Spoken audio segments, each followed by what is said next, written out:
Well, hello, ladies and gentlemen, and welcome to TCS's The Big Questions, where I, Adam Spencer, have important and exciting conversations with inspirational people from Australia and around the world. In particular, this series is focusing on sustainability.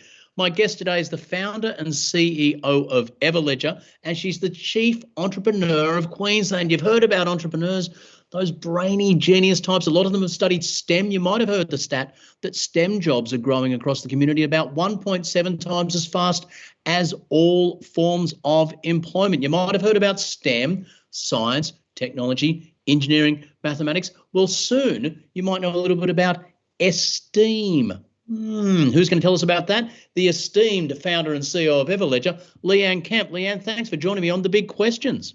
Beaming in here from Seattle, USA. Now, sustainability is a very broad concept. How do you personally define sustainability, Leanne?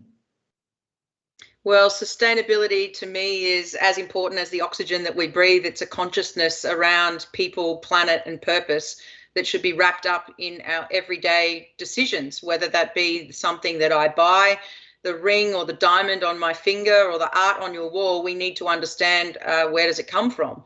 And as a part of that process of understanding provenance and origin, which is really the source of Everledger's existence on the planet, so too is the impact that this material supply chain is having on the participants of the supply chain, but also on the planet and the environment. Can you tell me about a sustainability challenge on a personal front that you're proud about the way you've gone about mitigating?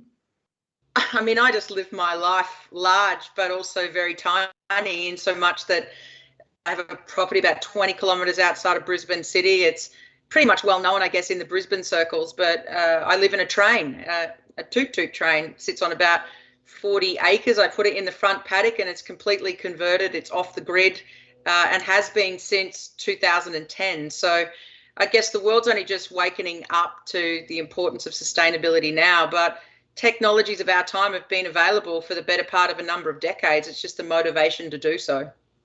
Don't think I've ever spoken to someone who lives on a train. This is going to be fascinating. Let's look at the larger scale. Tell us a little bit about Everledger, and you say that the purpose of Everledger is at the heart of this broader concept of sustainability. What do you mean? Well, we started in the heart of London in 2015 and decided to purpose the very best of technologies of this decade and beyond. So whether that be machine vision, blockchain technologies, the Internet of Things, the combining of all of that, the symphonies of technology we decided to bring together and purpose it to bring transparency and trust to some of the most opaque markets and supply chains in the world.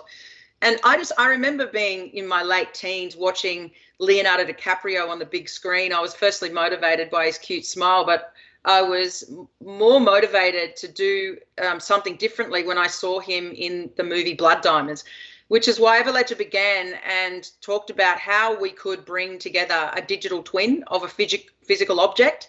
How do we create a digital twin of a diamond and track it from the source of the mine right the way through to the retail network so that we know where something comes from? And today, you can pretty much walk into a Tiffany store anywhere in the world and ask the question, where does it come from? And yep, the answer is there, clear as day, because these technologies are able to help provide the truth. And sometimes that truth isn't necessarily what everyone wants to tell, but as a conscious consumer, we can finally ask the question, and there's no reasons why those answers shouldn't be given. You talked about being Queensland's chief entrepreneur. I presume you never have to queue up for a nightclub again once you get that appointment. What role does entrepreneurship play in tackling sustainability challenges in Australia in particular? So entrepreneurship is where the rubber meets the road.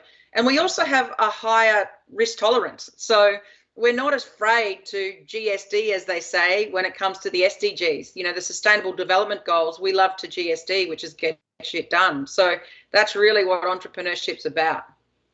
One concept people are talking a lot about at the moment is digital sustainability, the idea of how can digitization help us achieve these goals, this next revolution, this equality, this development of society, beyond just the old metrics of philanthropy and things like that. What is the role of digital technology going forward to make a fairer, more sustainable world? What do you feel? probably a number of years ago. I was speaking at the United Nations General Assembly with the World Economic Forum. It was Al Gore. This was before he came to Queensland and before I was Queensland's chief entrepreneur. And at the end of the conversation, I said to him, you know, maybe one of the parts of the next generation can take on is a digital global commons, to enable us to be able to think about a digital commons where everyone can equally share. And I guess on the principles of the World Wide Web, that really was the endeavor that was once understood. It started out as a way to bring peer-to-peer communications together. And then, of course, it's prolificated out to the internet that we know it today. Let's finish this. We started personal, we got broad. Let's close in personal again, Leanne. What? Give me an example of the role that technology's had in helping you and those important to you and close to you in your life live or work or play more sustainably in that personal space. So that's one prime example. I guess we're all thinking about the core concepts of where artificial intelligence plays a role, and ethically where it should definitely not play a role. The consciousness around that is critically important for everyone, whether that be even interacting in an environment of, voice to text as a prime example, is using some form of artificial intelligence to be able to bring that together. And I think that's going to touch every element of our lives, every core piece of infrastructure to be built. And as I said before, digital literacy is important, but don't mistake my words.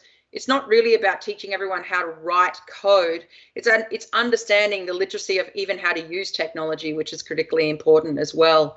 Other than that, I've got a pretty close and small personal circle, so there's probably not too many more things to be said about that, but arguably I am completely Googleized. My Apple probably knows more about me than I know about it, and the reality is Fang is certainly not a nickname I give to my dog. It's certainly something that it is a pet love and a pet hate, and that is, the big companies like Facebook, Amazon and Google and Netflix. That idea of the small friend network, as long as you can fit enough people into your train carriage, you are happy. It's been a fascinating discussion. The founder and CEO of Everledger and chief entrepreneur of Queensland, Leanne Kemp, thank you so much for answering some big questions. My pleasure. We've got big problems to solve.